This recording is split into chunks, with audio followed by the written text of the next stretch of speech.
Hello there and welcome. I was going to do a bit of show and tell today. I'm very interested in history of computing, and I'm very interested in the history of the Spectrum Next because it's something that I like to try and preserve.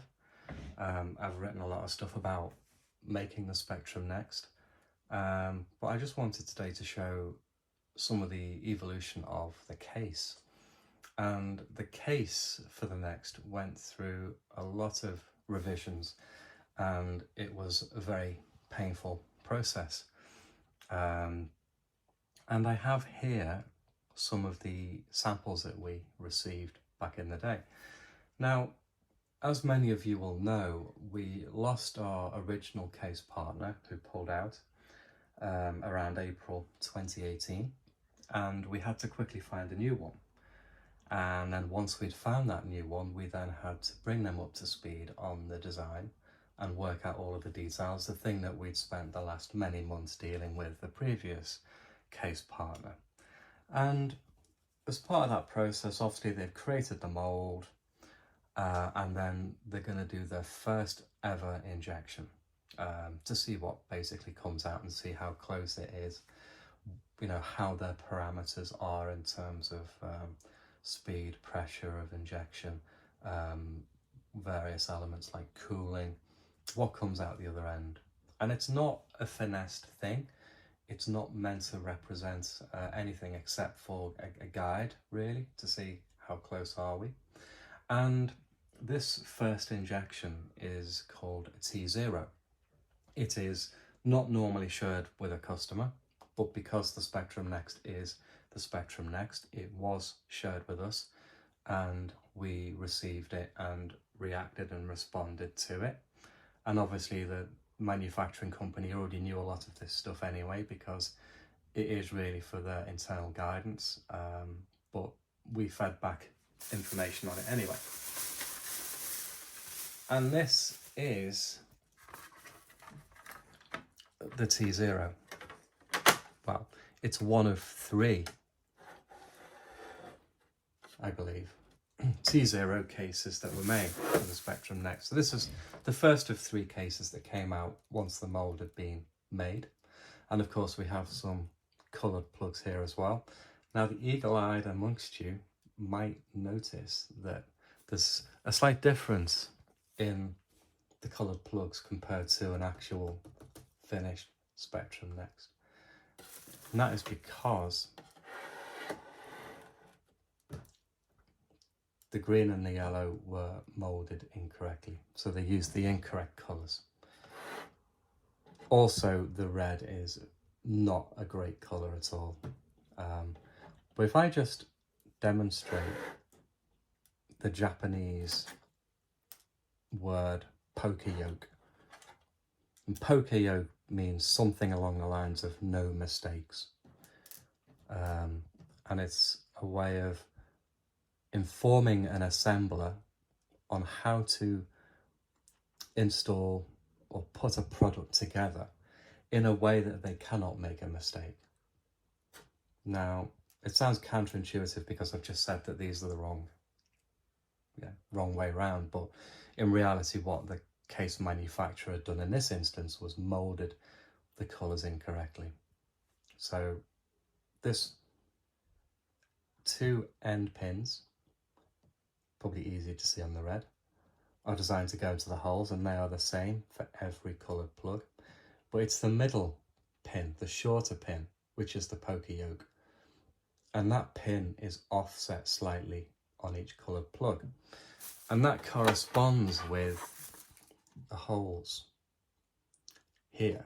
The middle holes here and here and down are slightly offset from one another. And the idea behind that is, if you're just not a Spectrum enthusiast and you have no idea what way the colour rainbows go, you can't put these in the wrong way around because they just don't sit properly. But in this case, of course, they'd moulded them in the wrong colours for yellow and green, and so putting them in the correct way around yields the yellow and the green sit proud of the case. So it's a unique case in that regard, in that the coloured plugs are wrong, and often people like things that have been done incorrectly, like, you know, the Queen's head on a coin being the wrong way around or whatever. It's just one of those unique things. The other thing about the T0, as you'll notice, is that there is no Sinclair ZX Spectrum Next logo. And that is intentional. It wasn't designed around having that. It's just effectively a case to see where are we in the, you know, the scale of things. And observations, immediate observation is just looking at this now. The upper and lower case sections are not in accordance with one another in terms of the size. The lowercase is too small for the uppercase, or the uppercase is too big.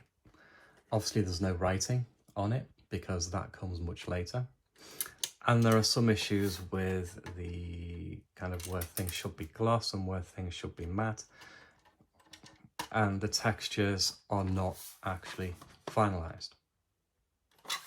Inside, these things just keep popping out. Inside, the bottom of the case is just pretty much flat. There's nothing going on in there, and we'll come to that later. So yeah, this is the T0, one of three. First injections made with the colours the wrong way around.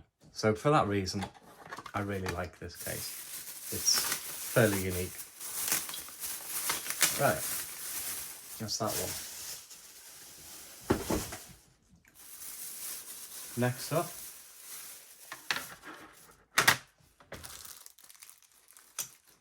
this is another iteration of the case. We can see now that we have a Sinclair logo and ZX Spectrum Next. And I'm just trying to work out which one this is, because it's one thing I didn't point out in the last one, so I'll just get it back briefly.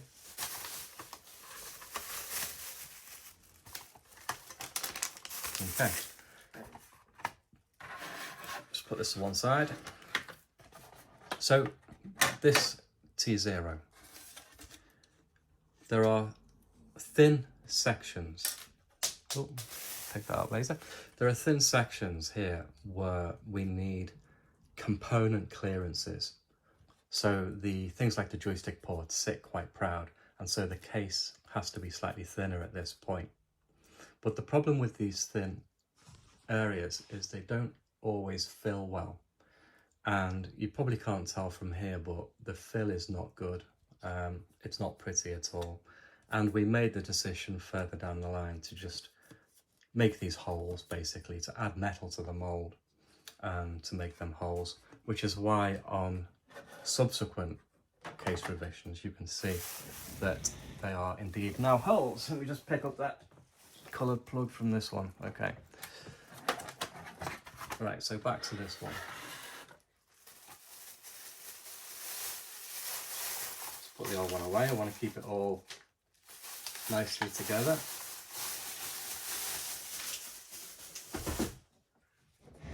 So this one here is a subsequent example. As we said, it has the Sinclair logo. It now has the holes. Looks neater, in my opinion, to be honest. But the section is still flat. You'll see this change at some point along the line. Still not got any characters on that because it really is still about getting everything right. The lower still looks slightly too small. And the ZX Spectrum Next lettering is too flush with the case. This is 0.1mm and it should be 0.3mm. And this is one of the reasons why our case partner was having so many issues painting it, is because it was so close to the case that it was just causing them issues. And it was only when we observed, or we sent our observations back, that it was pointed out that the text should be 0.3mm proud, and that makes it a lot easier to paint. And this looks like another very similar board. And it's hard to tell which iteration this is, because there were versions where they did put red on here, but it rubbed off with your finger, and that obviously wasn't ideal. So I think the red may have completely rubbed off one of the ones here, so we can't actually see that anymore. So just looking at this, this looks pretty much the same as the last one. So it could be just the same case, but as I say, I'm pretty sure one of them did have red, or a little bit of red left. And being able to rub that off with your finger or your thumb is not great. Not great for backers.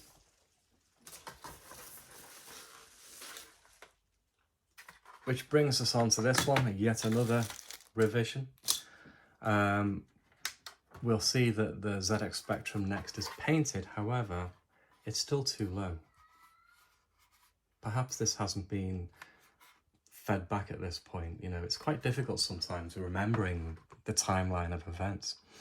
But the problem with this, and it may not be easy to tell from the video, is that this ZX Spectrum Next is in metallic red. And whilst it looks kind of nice and classy, it's not what we would actually ask for. And again, the base of this is probably going to be flat. Oh no, this is a special one. This.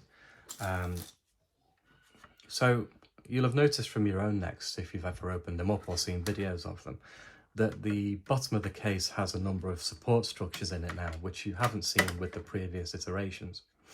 And this is the birth of that, really, in attempt to get the case sections to conform and to be as straight as possible, because there is a degree of built-in stress in the plastic, which causes slight bend, and especially when you've got an incredibly flat piece. So expert industrial designer Phil Candy was looking at the problem of the bending and trying to meet the manufacturer halfway. So the manufacturer could try to eliminate some of it, and then we would try to eliminate the rest. And he did this by firing up his CAD package and then obviously just working out in terms of the space that we had within the case that wasn't going to intrude on anything else, where we could put structures and how we could design, or how he could design structures that would cause the upper section to effectively conform into the correct shape. And so you will see things very much like this on your ZX Spectrum Next. And what these are is Phil's CAD. He's then 3D printed the design. He has then glued them to a case in order to demonstrate that this, when the screw bosses slide into these holes, etc., it helps the case to conform. Okay, so this is quite unique. This one, this is quite interesting, because it shows kind of the formation of an idea, and how that idea has then ended up in the finished product, which is nice. Let me just put this one away.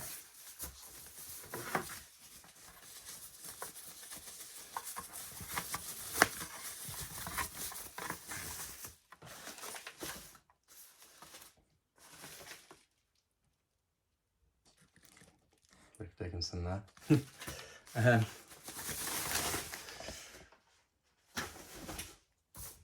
And that brings us on to this one here, which looks fairly feature complete actually. It's got the Spectrum Next in the correct colour. It's got writing on the back. The writing is straight. It's got writing on the side. I imagine it will have the support structures inside, as we've just seen the 3D printed versions of. It's also got a daughter board in here. So yeah, here is the reality of that previous piece that you saw. This looks like a fairly complete case, and it could actually be the finished article. Okay.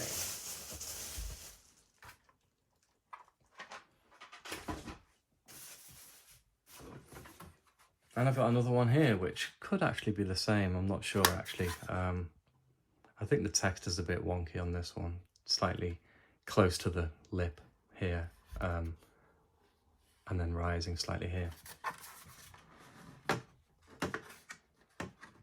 Just see what this one is. It can be difficult to separate the two halves sometimes because of these additional features that were added. So yeah, that looks like a finished one actually. Wow. Yeah, it's not bad at all, that. And then finally, I guess out of just an interesting piece of history, I